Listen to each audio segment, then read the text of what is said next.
Journey into space.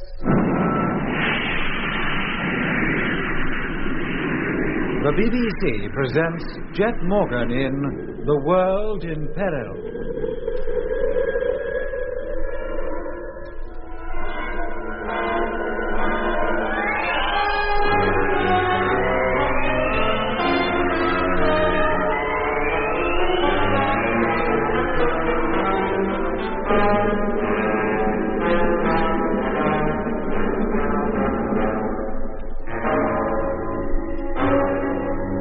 Jet Morgan and his crew, including the conditioned member Frank Rogers, were imprisoned in a dark room on a heavenly body that's revolving round Mars. And then a transparent circular hatch set in the middle of the floor opened to reveal a flight of stone steps. Jet and Lemmy went down them to see where they led, but they'd hardly been gone a minute when the hatch closed again, in spite of the combined efforts of Doc and Mitch to prevent it. Under the circumstances, Jet decided to proceed with the investigation. It was intended that contact should be kept by radio, but the lower Jet and Lemmy descended, the weaker the signals became, until finally contact was lost entirely. And then Frank Rogers, who had been put into a hypnotic sleep by Doc, woke up, and to Doc and Mitch's relief, appeared to be perfectly normal, except that he found it difficult to recall events of the past year, which, of course, he had spent on the Red Planet. There's that noise again. I've heard it before. You have? Many times. The wreck, number 2. That has something to do with that noise. No, Mitch. I went back to it. The wreck. Alone. But how could you? I did, Doc. I distinctly remember I did. And I tried to get the radio going. Tried to call somebody. And then, well, that's all I remember about that. The next thing I know, I was at Polar Base trying to contact Earth. It was imperative that I contact Earth. Well, of course, if you'd been left behind. No, it wasn't because of that, Mitch. I had a message, a most important message I had to get through. There wasn't much time. We heard your call, Frank. You did, but where from? Never mind that now. What was the message? Oh, the fleet. That was it, the fleet. You thought you were in it? You thought you were still in the original fleet during our first trip here? Oh, no, not our fleet, the Martian fleet. That was it. I had to warn Control. What did you have to warn Control about? About the invasion. The invasion? Yes, Doc, that was it. I had to tell them that the invasion fleet had left and was already on its way to Earth. What? Already on its way? Yes, that's why I had to contact them. You would never have managed it, Frank. Oh, but there was just a hope, Doc, a chance that somebody down on Earth might have heard me. I had to do something. When did you find out that the invasion fleet was leaving? Well, I don't know. All I remember now is that I knew it was leaving and that I had to warn somebody. You have no recollection of anything that happened to you while you were conditioned? Conditioned? Me? Yes, Frank. Since we last saw you, we have been back to Earth and returned to Mars for the second time. Except, as far as we know, we're not on Mars anymore. Oh, now, wait a minute. You're getting me all confused. I'll explain everything later, Frank. Right now, you must tell us all you know about the invasion, the date the fleet left, everything. But I don't know anything more. Frank, what do you remember? I remember landing on Mars, the land trucks, number 2 crashing. That was a year ago. And then I remember being in number 2, trying to contact Earth. How did you come by that information regarding the Martian fleet leaving for Earth? I don't know. I only know it's the one thing that's uppermost in my mind. Okay, Frank. You take it easy now. Lie quietly for an hour or so. Could I have something to eat, Doc? I'm so hungry. I'm afraid we haven't anything. Not even a flask of tea? No, not even that, I'm afraid.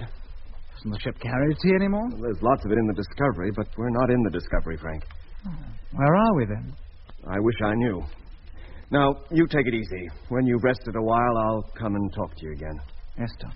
Come on, Mitch. Let's leave him alone for a spell. Sure, Doc. Well, didn't get much out of that, did we? No, but at least he's back to normal, and that's something. Yeah. I suppose this business of not remembering is all part of the plan. What plan? Well, the Martian plan. A conditioned type up here remembers nothing of being brought up here, or of Earth for that matter, except what the Martians want him to believe. Then, when he's deconditioned, he remembers nothing of being on Mars. Very handy. From what point of view? Well, from the point of view of any of the conditioned types who are landed on Earth suddenly reverting to normal. Oh, I see what you mean. He loses all memory of having been to Mars. Yes, of course. And how would he account for the years he's been away? Well, loss of memory. You read such things in newspapers often. Man missing from home, turns up again a few years later, doesn't know where he's been or what he's been doing meanwhile. Years of his life gone just like that. And all the time, he may have been on Mars. Why not? That's the safeguard. Any spies, fifth column, call them what you will, landed on Earth, will carry out their orders to a T so long as they remain conditioned. But if the conditioning should leave them, it's no matter. They'd never remember they'd ever been on Mars, so there could never be a danger. Yes, but if they went back, it would be a different story. What chance is there of that? Oh, I doubt very much if any of them ever make a trip twice. There goes that music again. I wonder why we keep hearing it. And I wonder what's happened to Jet and Lemmy. They haven't returned. Hey, Doc! It's Frank. He's sitting up. Coming, Frank. That noise. Oh, what about it? Well, it's, Well? I've heard it before. So you said, but can you remember where? Yes, I can. It's all rather vague, but Go on.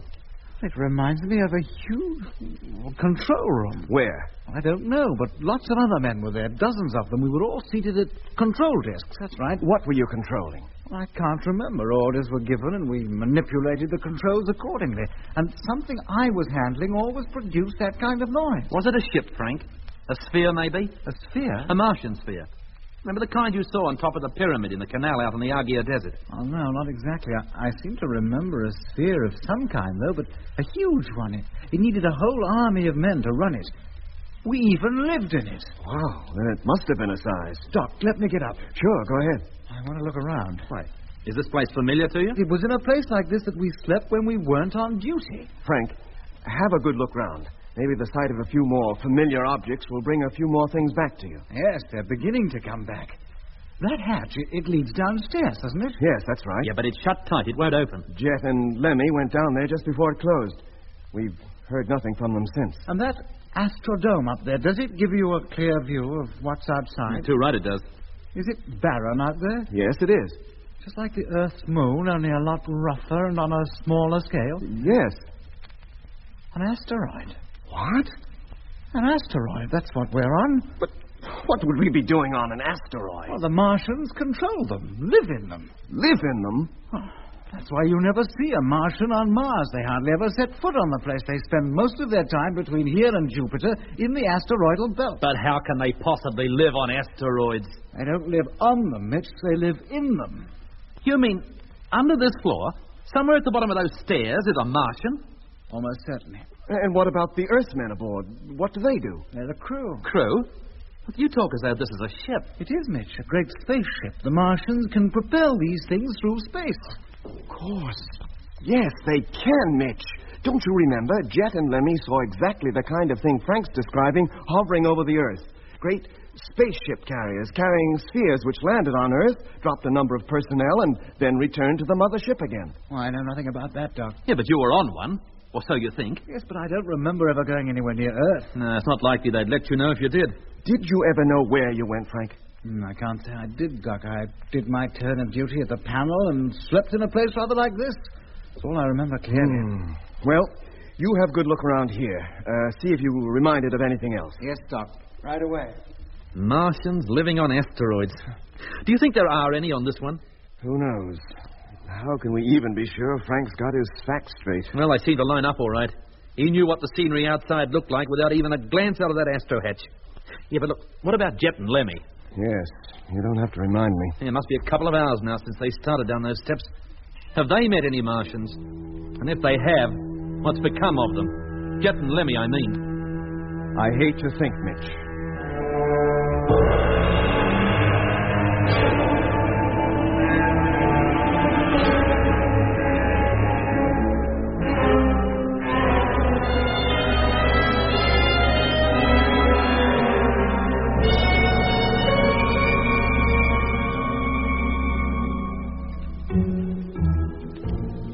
As we discovered later, Jet and Lemmy had, of course, on reaching the base of the spiral stairway, found themselves in a large, well-lit hall, carved out of the solid rock of which the asteroid consisted. At the far end of the cave-like structure was a long corridor. Jet and Lemmy made their way down this, and then were surprised to hear a voice, and an Irish one at that, talking to them. It guided them to a door, which opened to reveal a small chamber that Jet took to be some kind of airlock. The voice invited them to enter, and, somewhat reluctantly, they obeyed. The door then closed behind them, and Lemmy thought he and Jet had been neatly caught in a trap. Well, come on. What about this other door, eh? Hello? Hello? Hell, what did I tell you? He has got us. We should never have... Oh, something's happening. Then he was speaking the truth. But who is he? When that door opens, we shall find out. Come on in. Make yourselves to home. Come on, Lemmy. But where's the geezer? I thought he would be here. Perhaps he is, but we won't meet him by hanging back now. Come on. Be careful, mate. He's probably behind the door, waiting to hit us over the head. No. That's an unkind thing to say about me. It wouldn't even hurt a fly. Blimey, mate, you scared the life out of me. Are you the same man who was talking to us outside? I am, to be sure, and it's a pleasure indeed to meet you face to face, Captain Morgan. Oh, thank you, but who are you? I told you, Flynn. Paddy Flynn. We know that, mate. But what are you doing here? Now, that's an odd question to ask a man. What are any Earthmen doing up here? But you're not conditioned. Or are you? I have a strong mind, Captain. The Martians did their best, but I laughed at them. Paddy Flynn has a will of his own. Nobody conditions him. And what are you doing on this asteroid? This is a Martian asteroid, isn't it? Oh, it is, to be sure. Or perhaps I should say it was. The Martians think they control it, but they don't. Well, who does? Well, there's two of us, Jack Evans and myself. Two of you, is that all? Well, there can't be much to control. Oh, but there is. All manner of things, the like of which you never saw. There's the main control room for a start. The flight, speed, and course of this vessel is controlled from there. This is a great ship, you mean? Oh, of course. And does it carry a fleet of seers like those we saw on the Martian surface? Yes. And does this asteroid ever approach close to the Earth? Oh, it never has yet, but it soon will. Eh? Number 734 is only one of a whole fleet of asteroids, all bound for Earth. What? Yes, the invasion fleet. Jack and me wanted to go back to Earth, too. That's why we're aboard. This is the only chance we'll ever have to go back home. Look, Mr. Flynn. Me friends call me Paddy. Look, Paddy, you better tell us the whole story from the beginning. Oh, it'll take time. I thought you said you were hungry. We are, mate. I'm starving. Then I'll explain everything while you're eating. Now, are Doc, Mitch, and Frank Rogers awake yet? Of course they are. Doc and Mitch, anyway. Then why didn't they come down with you? Well, first, because none of us had a clue where those steps led to or what we'd find at the bottom of them. Ah, yes. And second, Frank Rogers is conditioned. Doc wouldn't leave him. Sad thing about Rogers. And such a nice fellow, too. Oh, you know him, then? I had to teach him a thing or two. He was trained as an asteroid crewman. Oh, where? At the city of Lacus Solus. That's the central training school. All personnel brought up from Earth spend a considerable time there before they're allocated to a regular trade, you might call it. Trade? How many trades are there? Oh, hundreds. Engineers, farmers, builders. And who do they work for? The Martians, of course. I thought you knew that already. But who are the Martians? Oh. What do you mean, oh? If I knew, I'd be glad to tell you. But I will tell you this. Eh? There's one on this asteroid. Where? I can't talk about it here. Well, why not? Well, you'll have to kind of trust me. Now, about the rest of your party up there in the sleeping quarters, are you quite sure they're awake? Of course we are, except for Rogers. He was asleep when we left, but he may well have woken up since. Ah, well, it doesn't matter. Doc and Mitch can carry him down. He doesn't weigh much. What do we do? Go back there and get them? Oh, you needn't go to that bother. I'll get them down myself. How? I'll talk to them. Tell them to come down. Why didn't you talk to us when we were up there? Oh, I intended to, Captain. But Jack and me have a lot to do. I had to leave this place and go to another part of the ship. So I just opened up the hatch up there and hoped you'd come down of your own accord, like. As soon as we did, the hatch closed. Ah, yes, it does that. There are times on this ship when all hatches have to be closed. A safety precaution so that atmosphere cannot escape. But an audible warning is always given a few minutes before. Is that what all that row was? A noise like a scream. Yeah, frightened the life out of us. Oh, that was it. Now, if you'll excuse me, I'll go and give them a call. Do you mind if we come with you? No, not at all. We have to go to the next room. We control pretty well everything from there. Come on, Lemmy, and keep your eyes open. You think I won't? I don't trust this geezer. Do you? I'm not sure. Come on, now. What are you holding back for? Coming. You can imagine the surprise of Mitch, Frank, and myself when, from out of nowhere, as it were, came first the voice of Paddy Flynn and then the voices of Jet and Lemmy, telling us to leave the sleeping quarters and make our way down the steps to where they all were. When we protested that we had no idea how to open the hatch, it was opened for us. On Jet's instructions, we took our suits with us and made the descent down the long spiral stairway, passed through the great hall and down the long passage until we reached the door behind which we were to find our crewmates. Frank, who had undoubtedly been on this or a similar asteroid before, now began to remember a great deal. He had, it seemed, spent some time, while in a conditioned state, inside one of the huge, controllable pieces of flying rock. By the time we had joined Jet and Lemmy in the anteroom, where a meal had been laid out for each of us, Frank's recollections of the period he had spent on the asteroid were flooding back. Yes, I remember it all now. This isn't just an asteroid, it's a flying city. I should think up to 100 or so people live on it. 150. All of them condition types, trained to man the thing, manipulate the controls according to received orders.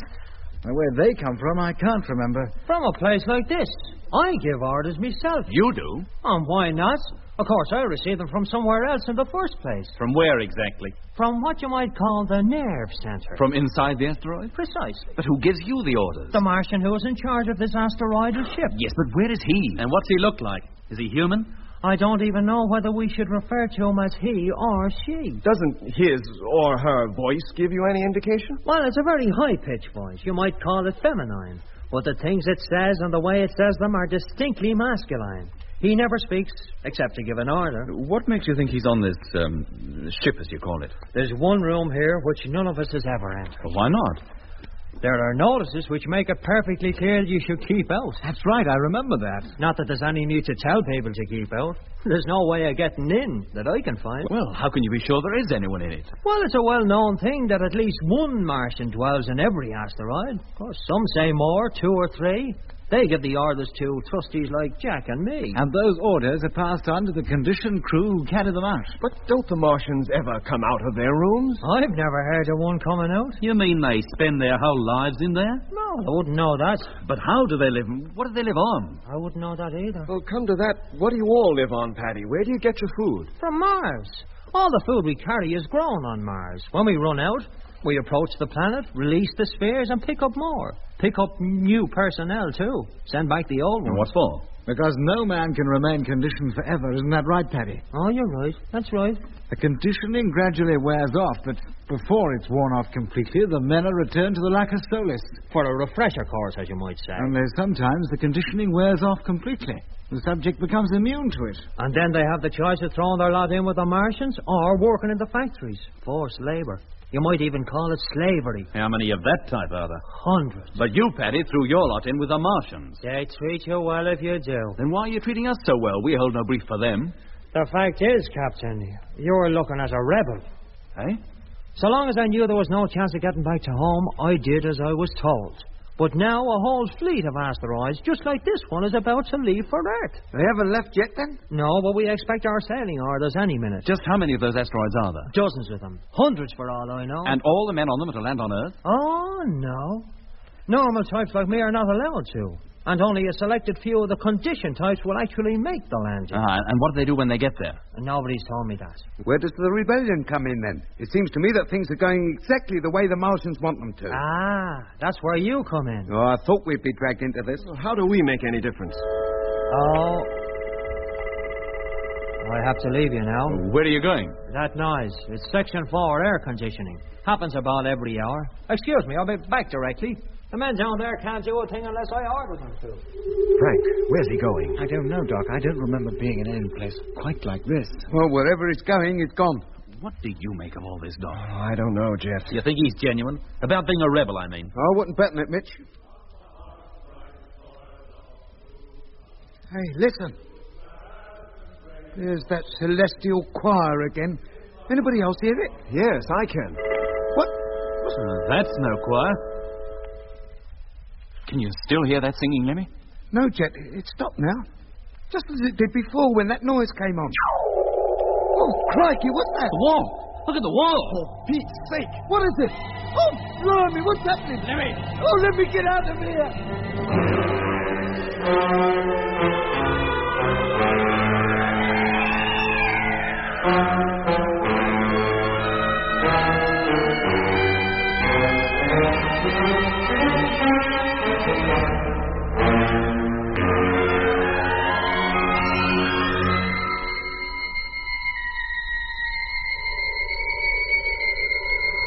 What's happening to the wall? It's fluorescent. It's glowing. There's something behind it. You can see through it. See through it, nothing. It's dissolving. It's disintegrating before our eyes. Stay where you are, Mitch. Don't go near it.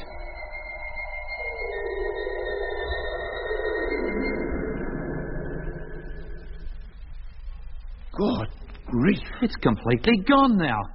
The whole wall just disappeared. And what's that beyond? Looks like a vast control room. And all those blokes in boiler suits sitting at those tables. Who are they? Not so loud, Lemmy. Don't attract their attention. What difference does it make? It only needs one of them to look this way and they'll see us. Frank, does this place mean anything to you? Yes, Doc, it does. What is it, Frank? I used to be in a place just like it. I wore a suit just like the ones those fellows are wearing. But what are they doing? Blimey, look. Look. One of them's coming over here. All right, stay where you are. Don't move. Oh. He turned off. But he was heading directly towards us. He must have seen us. And he preferred not to. Yes, but why? How should I know? Paddy's the boy to answer that question, not me. Hey, wait a minute. Yes, he's seen us this time. He's looking straight at us. And he's coming back. Here, why doesn't Paddy come back? Paddy! Paddy! Quiet, Lemmy. Getting very close now. Now he stopped. All right, mate. Don't just stand there staring. If you've got something to say, say it. What are your orders? Hey? Orders? Us? We have no orders. Who are you? I said, who are you? Orders received and understood. Orders received and under... But nobody gave him any. Now he's turned round and is walking back. Is it him that's crazy or is it us? Wait, you. Hey, you. What is going on? He must be stone deaf as well. Either that or he chose to ignore us. I'm not sure he even saw us. But how could he miss us, Doc? He looked straight at us. Then why didn't he come any closer? And who did he get the orders from? He certainly behaved as though he received some from somebody. Yeah, well, why don't we go out there? Aye? If we walked up to that fellow and tapped him on the shoulder, he'd have to take notice of us, wouldn't he? And then? Yes, come on. Yeah, and what happens if the wall reappears once we're on the other side of it? We needn't all go through. We'll go as far as where the wall should be, and then Mitch and I will carry on. The rest of you stay on this side of it. But if they don't want to be sociable, why bother? Oh, come on, Lemmy, and stop arguing. Oh, what's up? There is a wall here. What? Yes, Doc. Absolutely solid, but invisible. Feel it. Go on, feel it with your hand. Land sakes, there is, too. An invisible wall? It's not a wall. It's a giant televiewer screen, three-dimensional. It's so realistic, it completely fooled us. And who was that foreman or whatever he is talking to? He was looking straight at us. He was looking at the camera that picked up his picture. That made him appear to look at us. Look out, we're off again. The picture's fading. Stand back, Lemmy. Keep clear.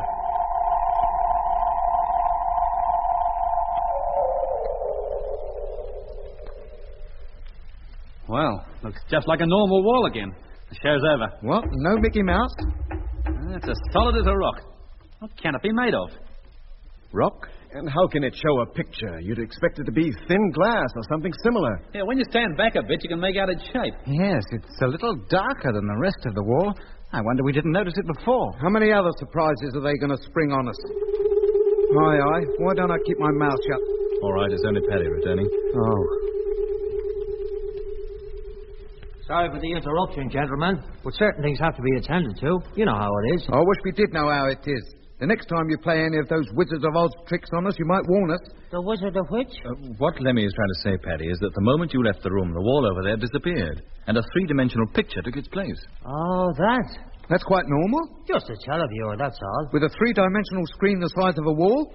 I thought televiewers were common things on Earth, and that you even carried them in your own ship, the Discovery. Well, we do, but the main televiewer is only 3 foot square, and it gives a flat picture. Well, that surprised me, I must say. I understood that during the last few years, great scientific progress had been made down on Earth. That depends on what you mean by few. Well, to put it more precisely, since I left the place. When was that? That's the funny thing. I can never quite remember. Oh? But you must remember something. Oh, I do. Where did you live? In Ireland. Whereabouts? Dublin. You don't seem too sure. If you'd spent as long drifting around the solar system in this asteroid as I have, you wouldn't be sure either. But you must remember something of your life on Earth, Paddy. Oh, yes. When I lie in bed, I remember. Though sometimes I can't be sure if I'm remembering or dreaming. Well, what do you dream? Of green hills. Green is such a wonderful colour, and there's no green on Mars. Is that how you remember Dublin? As Green Hills? Quiet, Lemmy. You'll be saying he was picking flowers in Piccadilly Circus next. Paddy, can you recall anything else? The railroad. Which railroad? The one I was helping to build, of course. There was hundreds of us. Where were you building this railroad? That I can't remember. But we lived in a special train. As the track got longer, the train moved up. We always lived at end of track. I was a grading supervisor. What kind of equipment were you using? Picks and shovels and dynamite. No bulldozers? I was a railroad builder, not a farmer. He's never heard of a bulldozer. And you'd never seen a televiewer before you left Earth. Isn't that right, Paddy? I don't think so. Paddy, this railroad you were building, did it run through good, green country of the kind you dream about? Oh, no. Well, was it barren, unpopulated? No towns, just rolling, undulating country, virtually without trees? Yes, I think it was. But I can't be sure. It certainly wasn't green. And the machines that pull the trains, what did you call those? The locomotives, you mean? Driven by steam? Of course, how else? Tell me, Paddy, would you know what a diesel engine was? No. I never heard of one of them. Ever heard of a helicopter? No. Atomic power? That's a new one on me. Did you ever hear of Marconi? No. Einstein? No. Abraham Lincoln. Oh, yes. Now, that's a familiar name. Abraham Lincoln. Was he an Irishman? Oh, he was an American. Were you ever in America? Well, were you? Yeah. What's the matter with him? He's gone all gooey-eyed. America. When you were working on this railroad. I Oh, that's it. That's what? That noise. I'm wanted. Must answer at once. Well, where are you going? I'll be back soon. Stay here. Don't leave this room. If he makes any more walls disappear, I'll do him. Well, what do you make of him, Doc? Do you think he really remembers anything about Earth? Yes, he does. But he's talking of a time so long ago, it's a wonder he remembers anything at all. How do you mean? I believe he was working on a railroad, but in the States. Well, why? Because of the terms he used. Locomotives, end of track. But who ever heard of building a railroad with picks and shovels? In the 19th century, that's exactly what they did, Jet. They practically used their bare hands. So all his memories of Earth date back 100 years or more? Exactly. Oh, blimey. You mean he's been up here all that time? Yes. We'll be meeting Cleopatra next. But he's hoping to go back to Earth. He'll never make it, Mitch. You know what will happen the moment he sets foot on Earth. Yes. He'll revert to his true age. But he's been looking forward to it so much. Quiet, Lenny. Here he comes. It's come at last. What? The order to join the main fleet. We're going back to Earth. We're going home. Oh, no.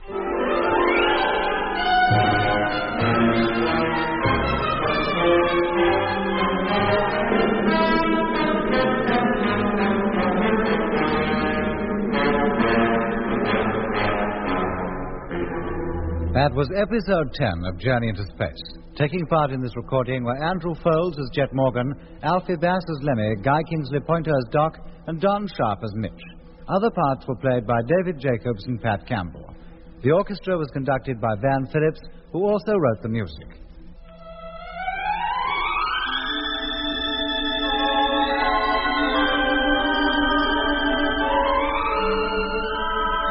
Journey into Space was written and produced for the BBC by Charles Chilton.